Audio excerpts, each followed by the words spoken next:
Under President Trump's visionary leadership, America and Israel are acting together in Iran with great determination and unprecedented strength.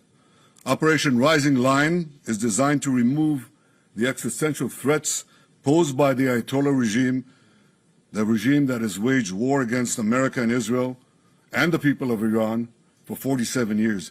It chants death to America, death to Israel, and it delivers death to its own people. Our goals are three. One, removing the nuclear threat. Second, removing the ballistic missile threat, and removing both of these threats before they're buried deep underground and become immune from aerial attack. And third, this means creating the conditions for the Iranian people to grasp their freedom, to control their destiny. Today, the Ayatollah regime is not only attacking America, not only attacking Israel, not only attacking the Iranian people, it is attacking the entire Middle East and beyond. They've attacked civilians and Americans and American assets in Iraq, Kuwait, Saudi Arabia, Bahrain, Qatar, UAE, Oman, and they've even attacked through their proxies Cyprus and Europe.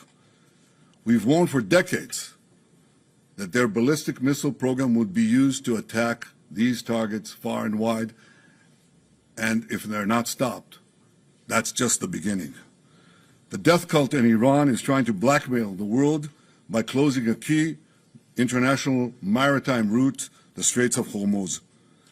It won't work. Israel is helping in its own way, and intel and other means, the American effort to open the Straits of Hormuz, rather. But I want to ask you to imagine how the Ayatollah regime would be able to blackmail the entire world if they had ballistic missiles with nuclear warheads. Just imagine what they would do. Look at what they're doing now and imagine what they would do if they had ballistic missiles, international range ballistic missiles, and nuclear-tipped warheads. Just imagine what a great threat that would be. So today, Israel and the United States are protecting America, Israel, the entire Middle East, but I venture to say the entire world. Despite the fake news that is unfortunately being spread since the start of the war 20 days ago, we are winning and Iran is being decimated. Iran's missile and drone arsenal is being massively degraded and will be destroyed. Hundreds of their launchers have been destroyed, their stockpiles of missiles are being hit hard, and so are the industries that produce them. That's important. In Rising Line, we destroyed missiles and we destroyed a lot of the nuclear infrastructure. But what we're destroying now are the factories that produce the components to make these missiles and to make the nuclear weapons that they're trying to produce. We're wiping out their industrial base in a way that we didn't do before. Iran's air defenses have been rendered useless. Their navy is lying at the bottom of the sea. Today we hit the other part of their navy in the Caspian Sea. Their air force is nearly destroyed. Iran's command and control structure is in utter chaos. And I can tell you that there's still more work to do, and we're going to do it. And I want to close these opening remarks with one other fake news, and that is that Israel somehow dragged the U.S. into a conflict with Iran. Does anyone really think that someone can tell President Trump what to do? Come on. President Trump always makes his decisions on what he thinks is good for America, and may I add, I think what is also good for future generations. In this case, those interests are absolutely clear, and so is the clarity of our achievements. Together in close coordination with President Trump, the close coordination between America and Israel, our militaries, our intelligence services, we're achieving goals in lightning speed. But I want to say another word. It's been said that for 40 years, I've been saying that Iran is a danger to Israel and a danger to the world. That is true. You know who else said that? President Trump. 47 years ago, when the Iranian thugs took over the American embassy, he said how dangerous this regime is. In his first term in office, he didn't need any convincing. He said the Iranian nuclear deal was the worst deal that he'd ever seen, and he walked out of it. Right before his second term, before he was reelected, I went to see him in Mar-a-Lago. The first thing he said to me was, "Bibi, we've got to make sure that Iran doesn't have nuclear weapons." He said that to me. I didn't say it to him. He didn't need any convincing there either. Now, why did he say that? Because for more than 4 decades, this regime, as I said in the beginning of my remarks, is chanting death to Israel, death to America. But they say Israel is only the small Satan standing in their way. The great Satan is the United States of America. And these ideological fanatics, these lunatics, define their raison d'etre, their reason for being, as wiping out Western civilization and America that leads it. They have claimed the lives, they've maimed and wounded thousands of Americans in Iraq and Afghanistan. They killed the American Marines in Beirut. They bombed your embassies. They tried to assassinate the American president, Donald Trump, not once, but twice. Now they blackmail for oil.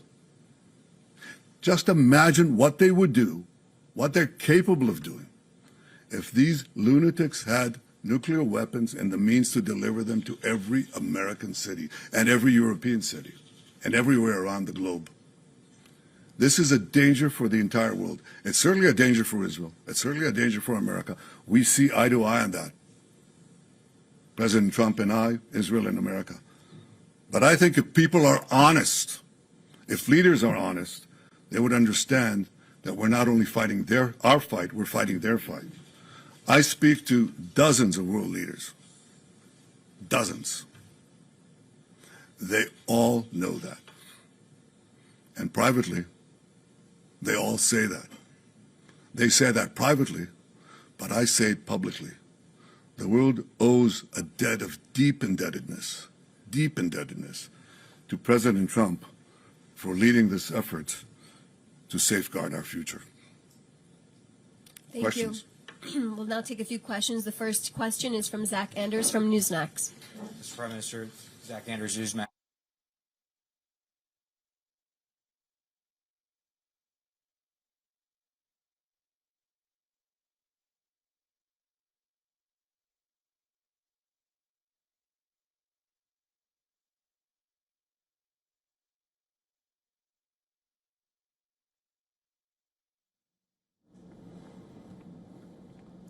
All right, so this is an interesting press conference.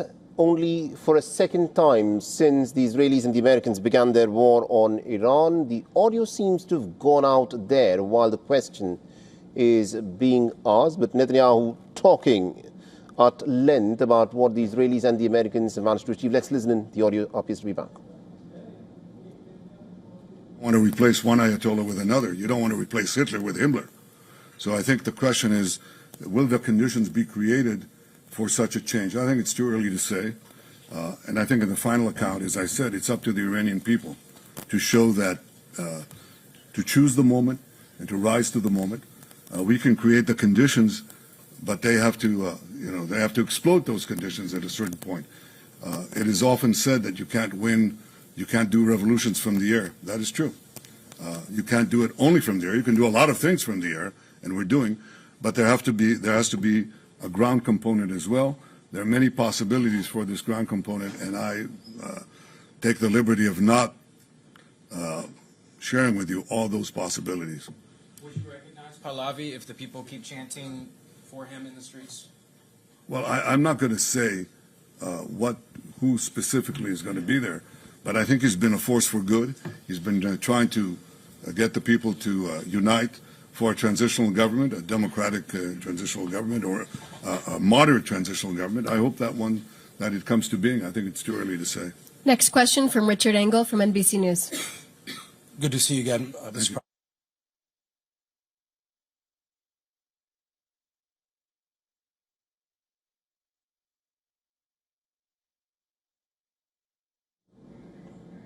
All right, the audio seems to have gone again while the question is being asked by the reporter. Well, I think we have concrete goals, how to do it, how to end it. We want to, as I said, decimate the ballistic missile program, which we're doing, decimate the nuclear program, which we're doing. I think that those are goals that are achievable, but I'm not going to put a schedule or a stopwatch on it. I think we have goals that have to be achieved, and we're not counting the days. But I will say this canard that we dragged the United States into it is not just a canard, it's ridiculous. It's just ridiculous. I mean, I think President Trump said it best, and I said it as well many times. There's always a danger in acting. But in conditions of existential threats, there's a much greater danger in not acting. What do you think would have happened if America did not act now? Just imagine what would have happened. In a few months' time, no more than a year, Khamenei, still alive, would have ordered the beginnings of the new nuclear program and the reconstructed ballistic missile program to move underground. Now, it'll take them a little time, maybe a few years, but you can't reach those programs. And they develop intercontinental ballistic missiles, okay? That means missiles that can hit Chicago and New York and Florida and Texas and California. Oh, but they don't have it yet. That's what people said. Right, let's wait. Well, just let them do it, just wait and let them do it. You won't be able to do it. It's the last moment. No, it takes a little time. I mean, you had a few months to prevent them from doing it and to just decimate these industries and perhaps achieve this transitional government in Iran. So you'd sit back and you say, well, it's not going to happen in the next Thursday, so let's not act. I tell you that there's enormous risk in not acting, much greater risk than acting. And if you think that the oil markets are in trouble today, think of Iran with nuclear weapons and the means to deliver them. Then think of the blackmail that you would endure. I didn't exactly ask, however. Okay, we're going to go to the next question. No, I think I only fair that this is a serious subject. What is the question? One question for Yeah, go ahead. our outlet. Go ahead. We don't have a lot of time. That's, Why don't this is the war? go ahead, ask. Of course, but you have There are, colleagues that oil, want to ask questions. there are oil fields around the world that are burning. Gas prices are going up. The war is popular here in Israel, is not popular with many Americans. My question was, how do you see this ending? Not why, not even when. What do you imagine the day after? Well, we have achievable goals, and I'm not going to speak about the full battle plans that we have with the United States. We're well coordinated with them. I will say this, that once we achieve our goals, then I have argued, I think, and Americans understand this very well because we're real partners. I think that what has to be done is to have alternative routes.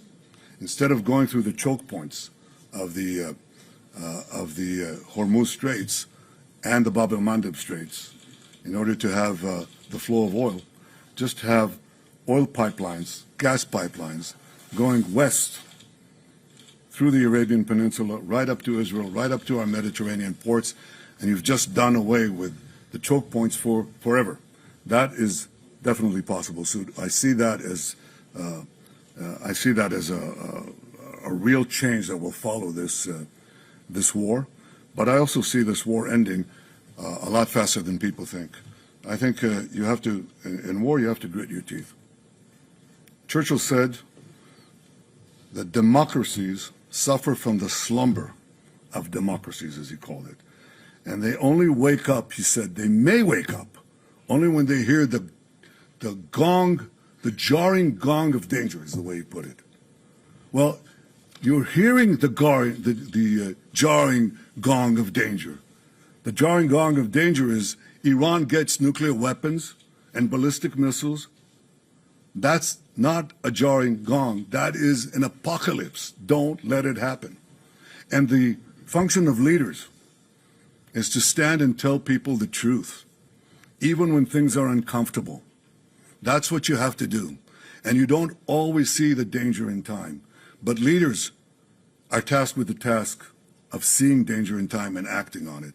And I hope that in time, people will see the wisdom and the courage of President Trump's decision and his leadership, and the fact that we're working together.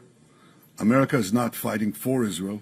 America is fighting with Israel for a common goal, to protect our future, to protect civilization against these barbarians. Next question, one question, Guy Azriel from I-24 News. Thank you, Prime Minister. Guy Azriel, I-24 News.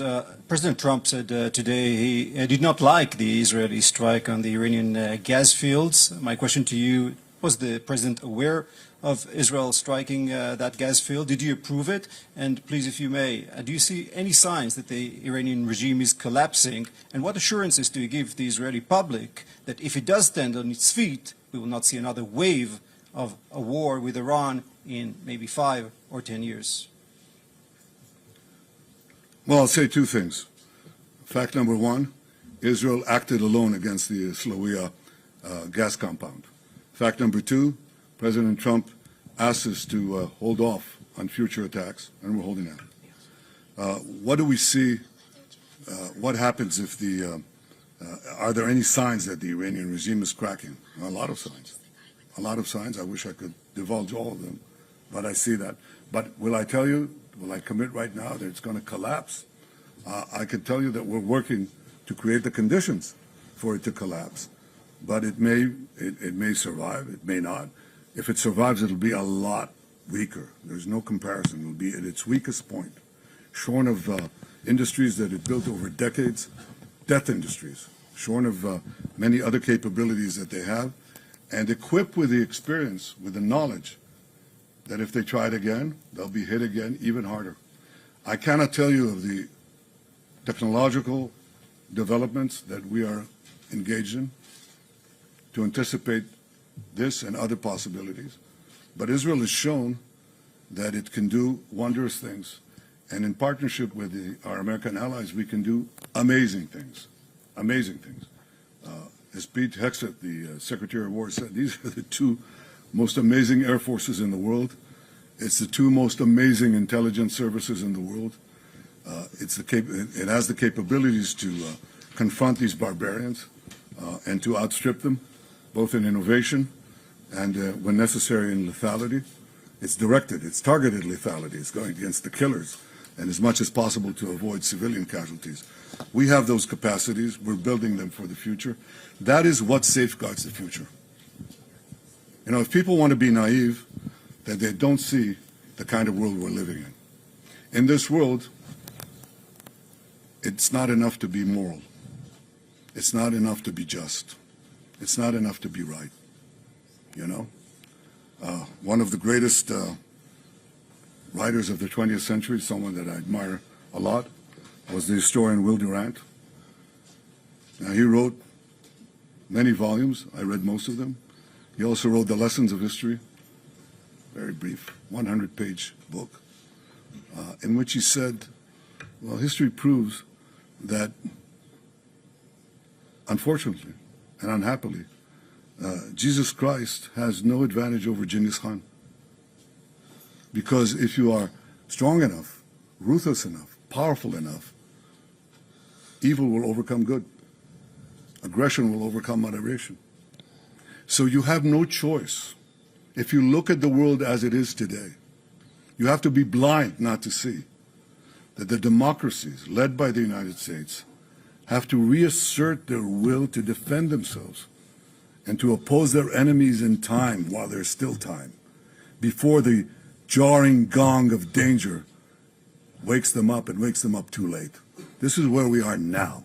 The fact that people don't see that, the fact that a lot of the news media are harking on a lot of fake news, but also a lot of short-sightedness, and do not see the historic period and the historic struggle that we are engaged in now, doesn't obviate these truths.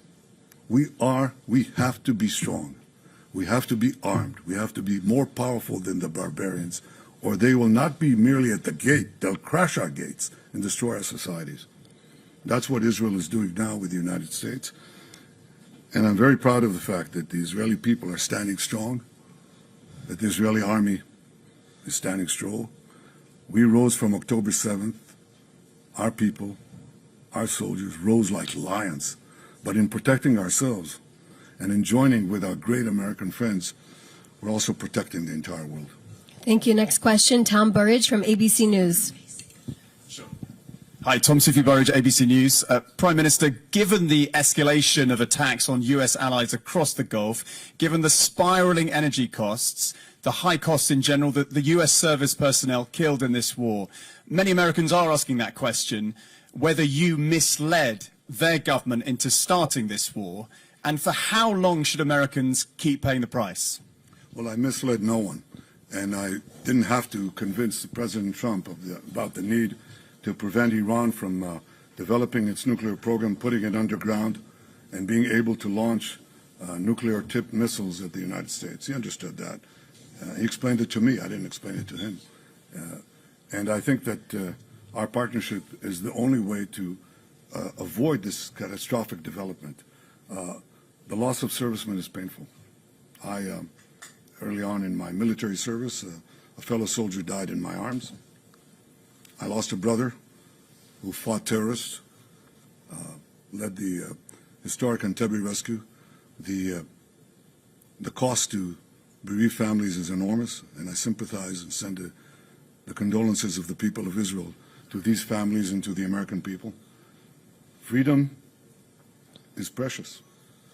It has its costs. But if you're not prepared to defend it, if you're not prepared to resist the tyrannies that are trying to arm themselves with the weapons of mass death, you will have no future. And therefore, we're doing what we can. As far as oil prices rising, spikes, you know what a spike is? You know what a spike is? It goes up and goes down. The Americans are working very hard, and we're trying to help them in every way that we can, to open the straits of Hormuz. And if they succeed, which I think they will, then oil prices will come down. But if you say, all right, I'm suffering right now, and people are, then I shouldn't do anything. I just succumb to the blackmail, let Iran get on with it, let them develop nuclear weapons and ballistic missiles to deliver them to New York and Los Angeles. You're going to be blackmailed in ways that you can't even imagine. I think what this war has done is unmask what Iran is. You know, we've said for years, look at these people. They're doing things that normal regimes do not do. I don't hear even adversaries of the United States chanting death to America, death to the great Satan, massacring tens of thousands of their own people at will like that in 2 days. You have that sometimes. But the combination of fanaticism, deep ideological lunacy, there's no other way to call it, the total and utter ruthlessness of this regime makes it uniquely dangerous. Uniquely dangerous not only to Israel and to the United States, but to everything in between and far beyond. And the fact that this is not recognized, you ask me, okay, what do people think? What did they think in the 30s? What did they think in the 30s when you had a terrible, ruthless, killer regime led by a lunatic that took one country after the other, did it very sequentially? What did they say? They said what? They said, let's stay out of this. It's not our war. It's not our problem. Maybe it's only the Jews. Have we learned nothing, absolutely nothing in these 80 years? We cannot see the danger that lurks. It doesn't lurk. It's risen from the mud. It's right in our face. It's splattering blood right at us. I can't believe that we're clueless. We're not clueless. I talk to many American friends. They're not clueless. They understand this. Some don't. Some are adamantly opposed, but many are adopting a wait-and-see attitude. But I can tell you that I've spoken, as I said a minute ago, I've spoken to many, many leaders. We're talking about dozens and dozens of leaders. And they all say the same thing. I understand it. Some of them come out and say it. They're bold. And some of them say, I don't know, I understand it, but some of my people don't, or my news media are against me and so on. I was glad to see in the United States that an enormous enormous percentage of President Trump's supporters, traditional supporters, understand it. And I hope that my friends and colleagues of many years on the other side of the aisle, those who understand and agree with what I just said, and there are quite a few of them, have the courage to come out and say it. Because at the end, what is the task of leaders if you're a leader? The most important thing is to assure the security of your people. And that means identifying danger in time and acting against it. That is a prerequisite for the survival of any biological organism. You have to identify danger in time and act in time against it. You either fight or flight. These are the two options you have. Where can you flee? Nowhere, because Iran can reach any part of the world. So you have to, at a certain point, fight.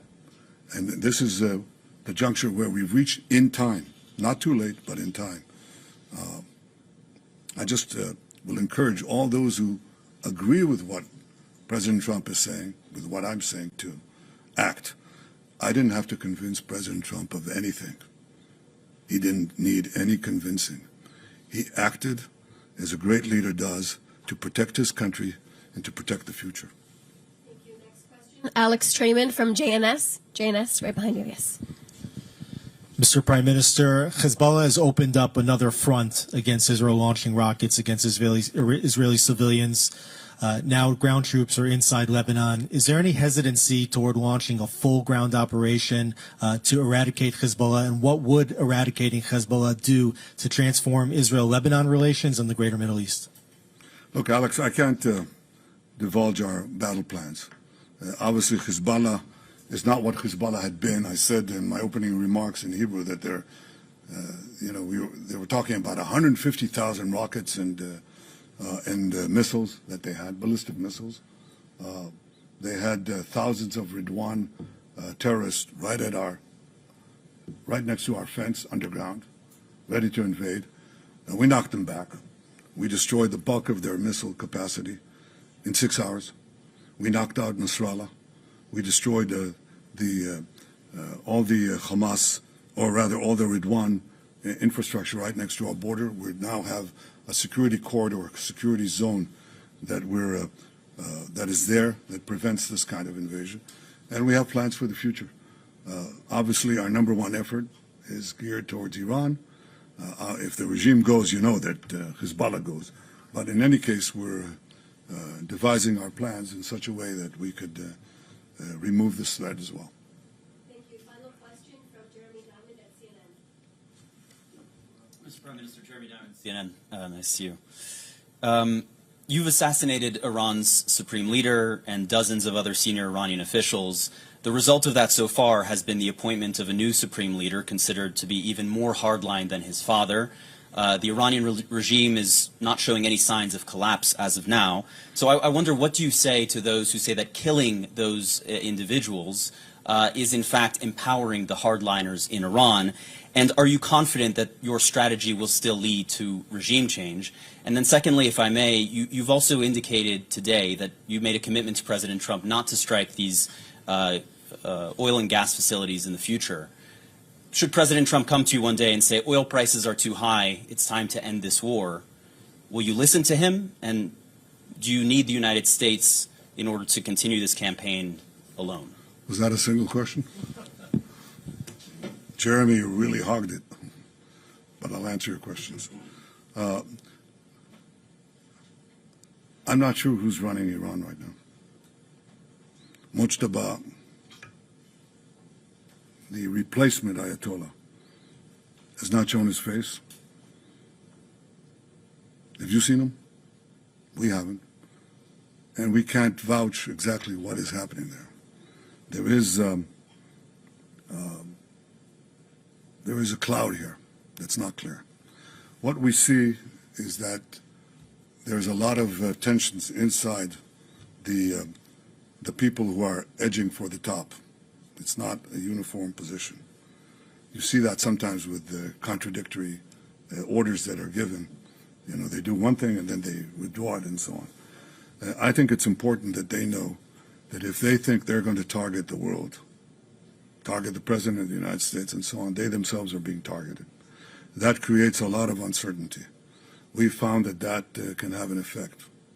The removal of Nasrallah has never been really been replaced, because some people are not replaceable.